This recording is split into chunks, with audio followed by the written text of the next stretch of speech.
And I'm the acting commissioner at the Department of Labor, and I just want to welcome folks, but let me turn it over to the chairman of the Wage Board, Mayor Byron Brown from Buffalo. Thank you very much, Commissioner. This is a meeting of the Fast Food Wage Board. I want to welcome board members, Department of Labor staff, and the members of the public who are present. In Buffalo, we have a very large turnout of members of the public, and I want to thank the members of the public who are with us here today. My name is Byron Brown. I'm mayor of the city of Buffalo, and as the public member, I will be serving as chair of the Wage Board. I would ask at this time that the board members who are in the meeting in New York City, please introduce yourselves. Sure. Hi, I'm Kevin Ryan. I'm an internet entrepreneur, and I'm the chairman and founder of several companies: MongoDB, Business Insider, Guilt Group, Contour, and Zola. Thank you, Mr. Cuomo. Yeah, I'm Mike Fishman. I'm Secretary Treasurer of Service Employees International Union, and we represent 2 million workers throughout the U.S. and Canada and Puerto Rico, and have some major affiliates right here in New York City with 32 BJ and 1199. Thank you very much, Mr. Fishman. Now it's my pleasure to introduce Acting Commissioner Mario Mussolino to read the charge of the Wage Board. Thank you, Mr. Chairman, and let me begin by thanking each of you for agreeing to perform this important public service. And as I said, I especially want to thank Mayor Brown for agreeing to serve as chair of the Wage Board for fast food workers. You each have a unique background that gives you special insight into the concerns of workers, employers, and the public that you should draw upon. As you conduct your deliberations, I am confident that you will respect and appreciate the perspective of your colleagues and work together to meet the goals set forth in this charge. New York has a long history of setting minimum wages administratively through separate wage boards that focus on specific industries and occupations.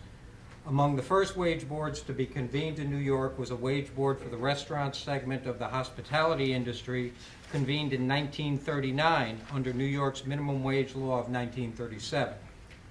In focusing on that component of the hospitality industry, the wage board recognized occupational distinctions between waitresses who serve customers at tables and waitresses who serve customers at counters.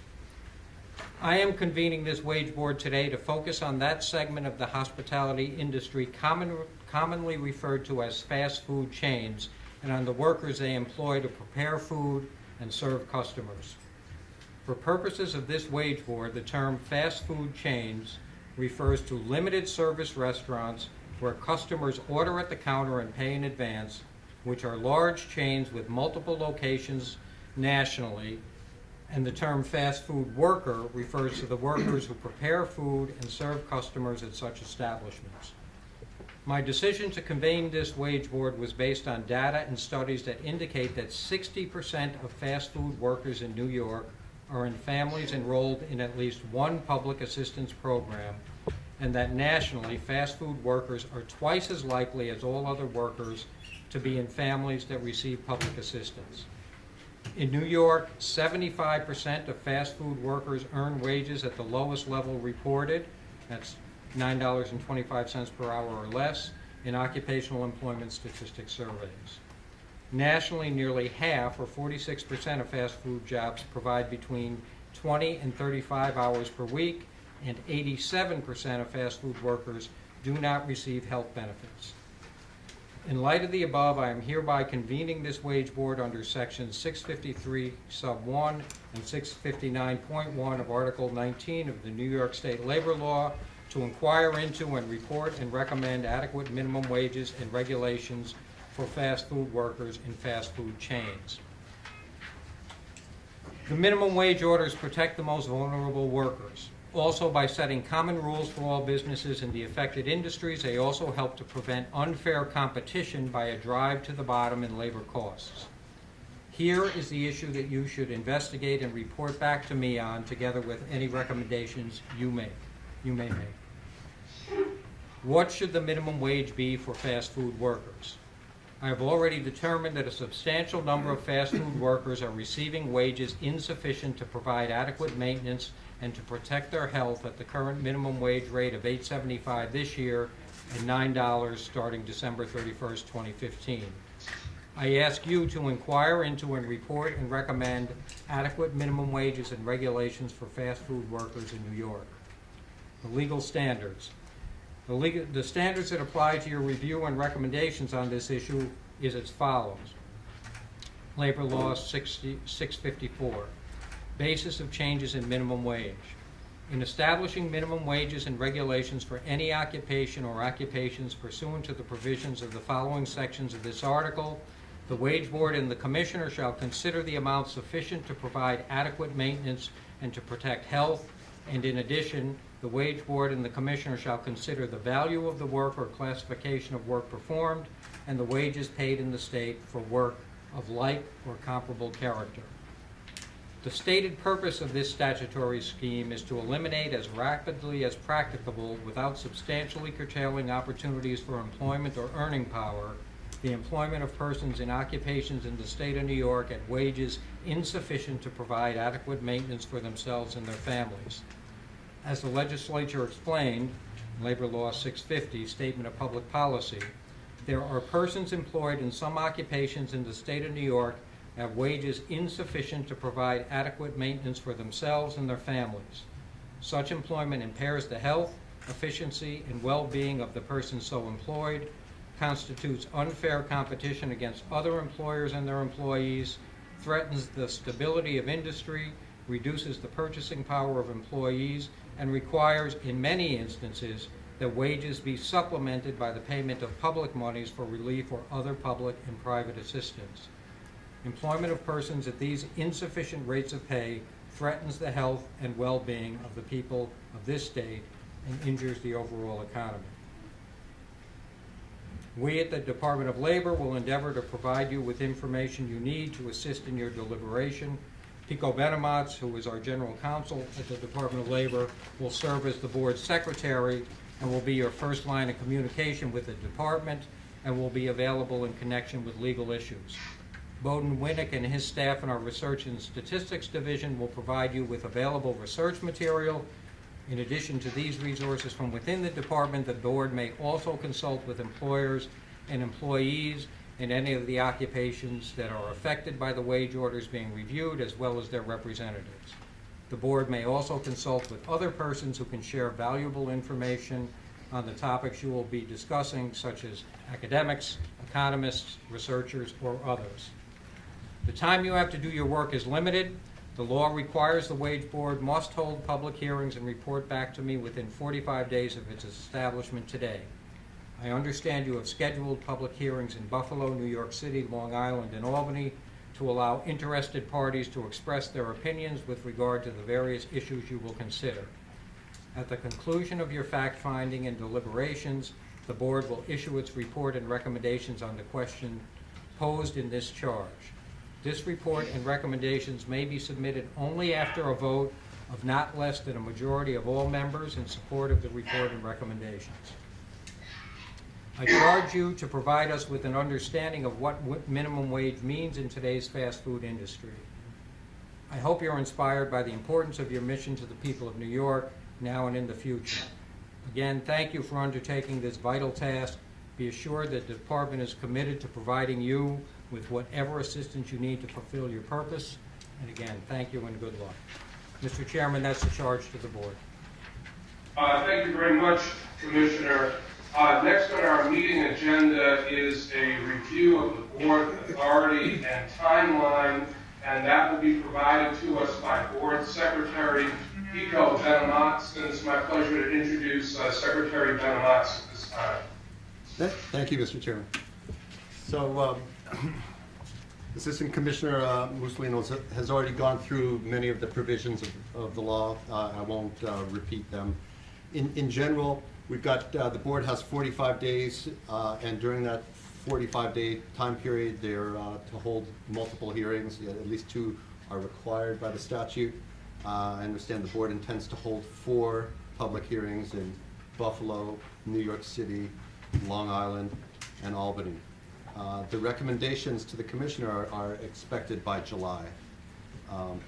The board will also hold additional administrative meetings following the public hearings. All of these meetings, both the today's hearing meeting, the public hearings, and the administrative meetings, are open to the public. They'll also be recorded. They'll be available on our website. If you can't make one of the meetings or hearings, you can view the recorded meeting or hearing. And if there's documents that are provided to the public, they'll be available on the website. The board's required for deliberative meetings, the board's required to have at least 2 members. We expect to have members at all of the meetings, at the public hearings and meetings. But again, if anybody's late to a meeting or is missing, has to miss a meeting, they'll be available online. All of the board members will have access to all of the testimony, as will the public. At this point, the dates that I understand that the board is looking at is the first hearing in Buffalo for June 5th, 2015. The next hearing is in New York City, June 9th, 2015. Some of these are still tentative. We may have to switch some of the dates here. A hearing in Long Island, June 15th, 2015. And a hearing in Albany, June 22nd, 2015. Again, all 4 of those dates are public hearings where the public can come and present testimony. After that, there'll be a couple of other 1 or 2 meetings, as many as the board needs. One in the end of June, perhaps June 29th, and another one shortly thereafter, perhaps July 1st. For the board members, if you have questions about travel or reimbursements, you can speak with me or Francina Kitchen-Hill or Chris White, other staff members who can assist you. They should have been in touch with you or your staff already. For those planning to attend a hearing, we request that you pre-register online, and testimony at the hearings will be presented first come. So the first people to sign up at a particular location, if you arrive on time to that location, should be among the first to provide testimony. We're also going to give priority in the seating and in the speaking to those who have pre-registered in advance. You're not required to register in advance, but we're going to be hearing from the folks who registered first. Also, you're requested, but not required, to provide us with written testimony that you intend to give. It's very helpful for us to have it.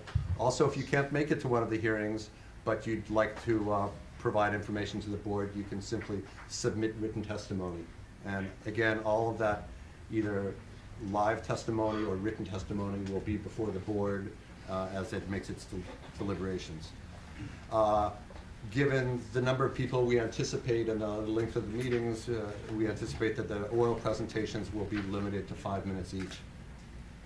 All of the testimony that the public provides to the wage board needs to be provided by June 26th.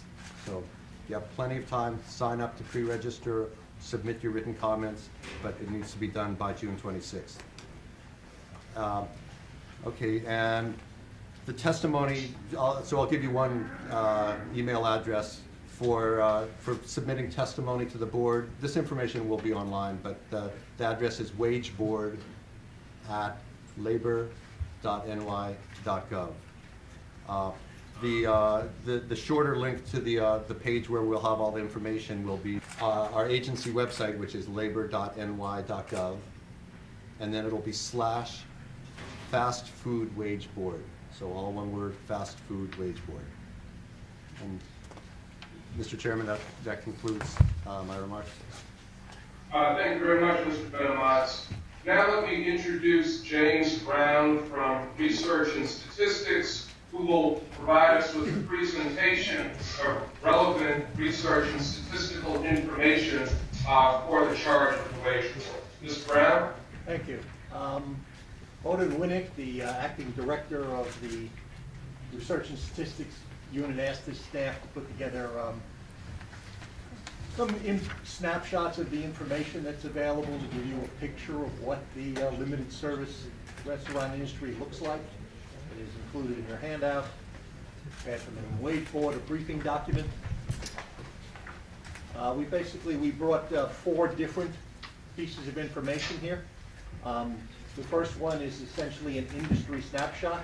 It uses our unemployment insurance tax records, what is officially called the Quarterly Census of Employment and Wages, the QCEW data, to show you how many people work in a particular industry. The industries are identified with a numeric code which is established by the federal government, so that we know in every state when they give you this data, you know you're talking about the same type of firms. And again, in this instance, it's primarily engaged in providing food service where patrons generally order a select items and pay before eating. There are about 15,000 of these establishments in the state of New York. They pay an average wage just under $16,000 an hour. Since this is a wage, yes, lovely. Our mission is done. Thank you. 16,000, yes. That's what happens when you get ahead of yourself. I was already going on to the next point, which is to make clear that this annual wage is just an average of the total wages divided by the employees. It in no way indicates they're full-time or part-time workers or says anything about how many hours they work. So you can't take this and assume some hourly wage from it. It simply tells you what the average person working in the industry makes. It tells you nothing about what kind of job they do, whether they're the manager of the entire store or a fry cook. It tells you nothing about it. Just that everyone in the industry averages $16,000 a year in wages. And there are 15,000 plus establishments. And then we have a distribution of size class below that. And you will notice we have a geographic distribution. Not too surprisingly, most of the limited service restaurants are where most of the people live. So you see the large clusters in New York City, Long Island, moving up to Hudson Valley, the Albany capital region, and you get into small, less populated regions, you see fewer restaurants and fewer employees. The average wages do vary somewhat by region. But again, this doesn't tell you a lot about what the particular hourly wage in those establishments is. It just gives you an idea. And we have a distribution by size class. You'll notice that about 2/3 of the establishments have fewer than 10 employees. This is an industry that has a lot of small operations in it.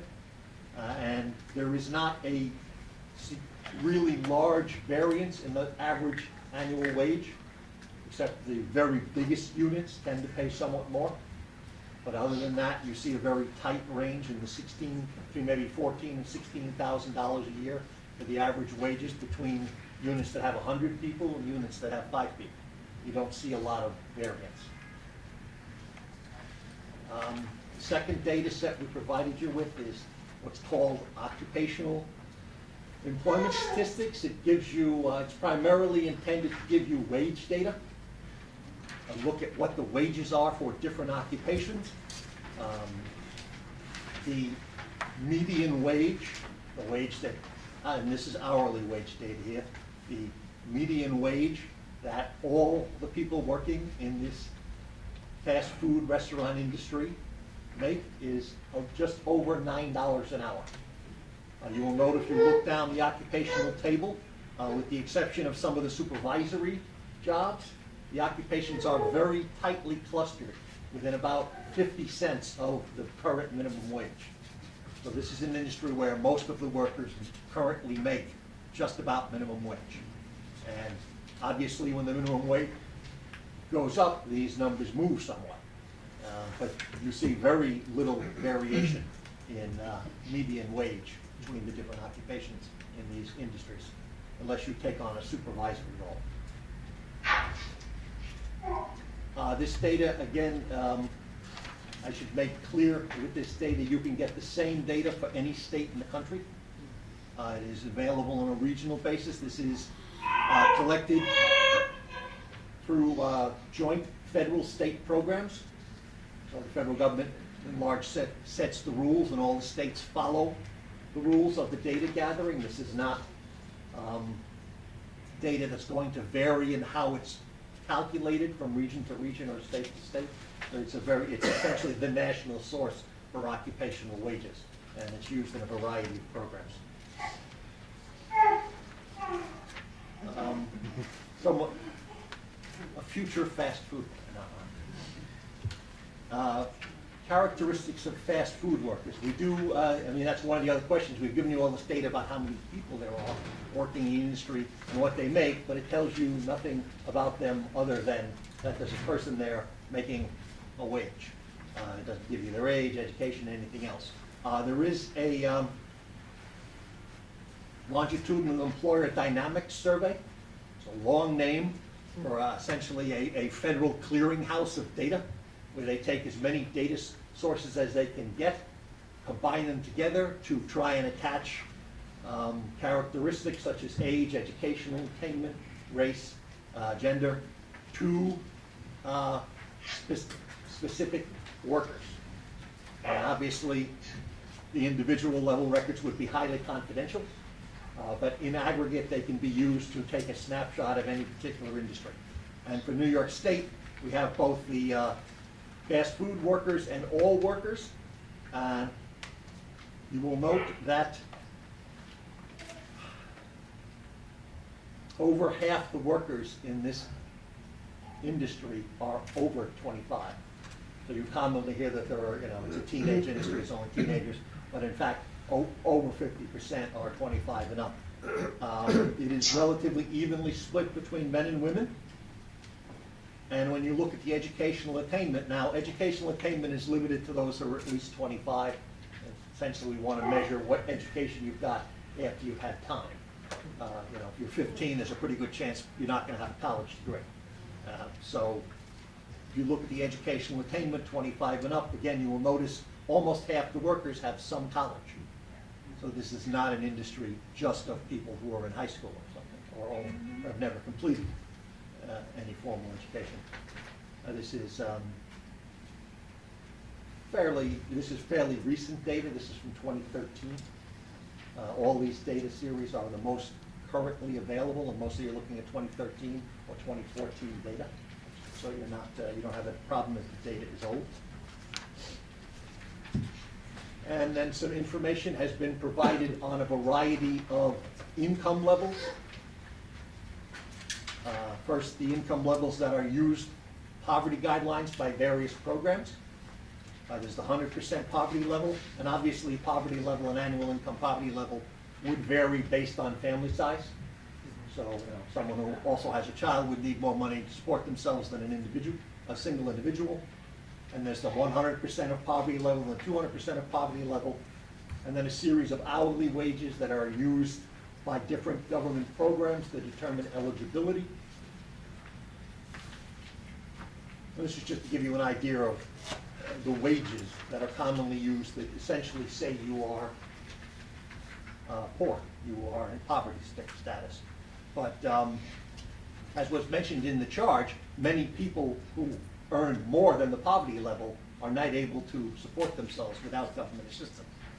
In fact, there is, the last entry here, a self-sufficiency standard, which was calculated last in 2010. Again, this is something that is done periodically. It was done at the behest of the Office of Family and Children's Services.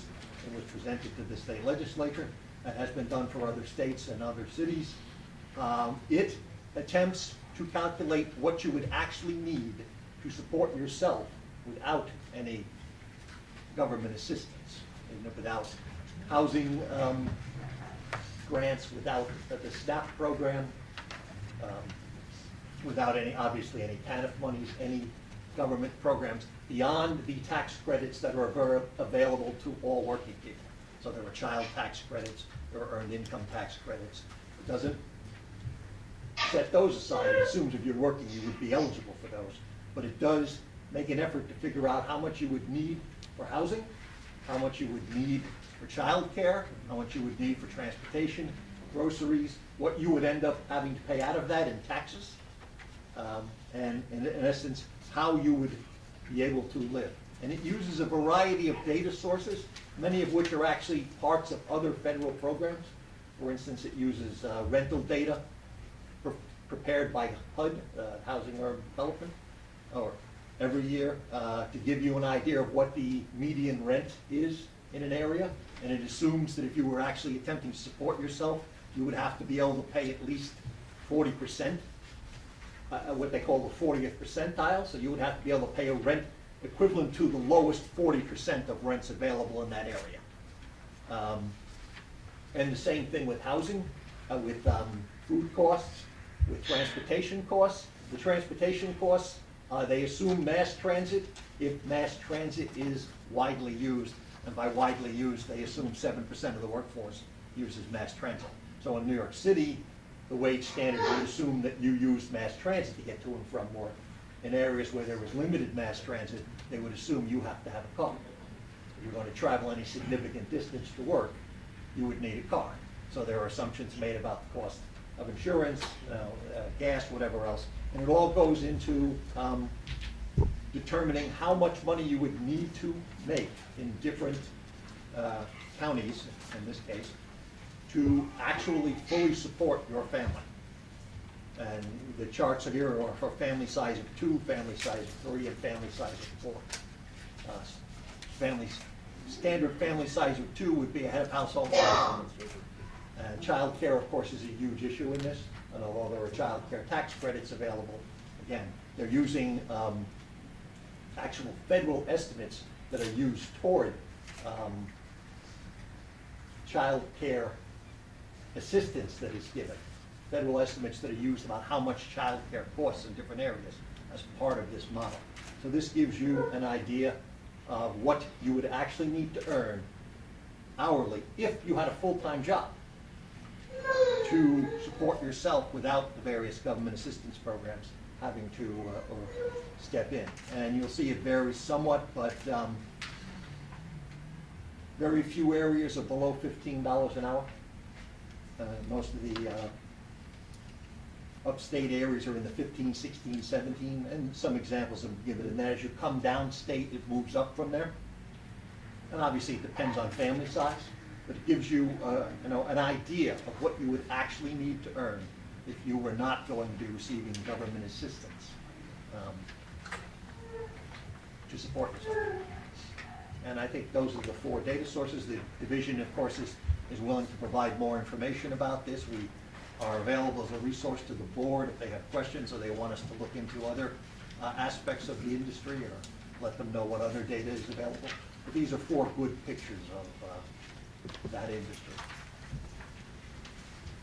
Thank you very much, Mr. Brown. Let me recognize at this time that New York City Public Advocate Letitia Tish James has joined those in the New York City office. I want to thank the public.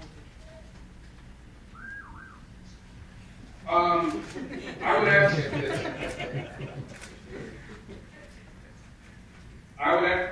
would ask at this time if any of the wage board members have any additional questions. I have one. Can you help us get information on what other states have done? Sure, absolutely.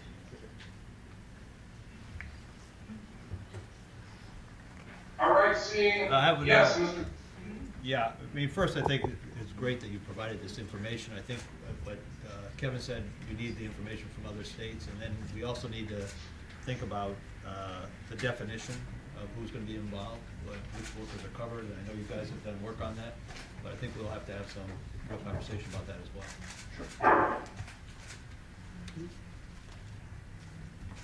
Are there any other questions of wage board members at this time? Seeing none, we are going to move to adjourn this meeting. I want to thank wage board members Kevin Ryan and Mike Fishman for their service. I want to thank DL Department of Labor Commissioner Mussolino and all Department of Labor staff who are present. And also, most importantly, I want to thank the members of the public who have joined us today, both in Buffalo and in New York City. Thank you all very much, and I look forward to hopefully seeing you on June 5th. Thank you. Thank you. We return. Thank you, Mr. Chairman.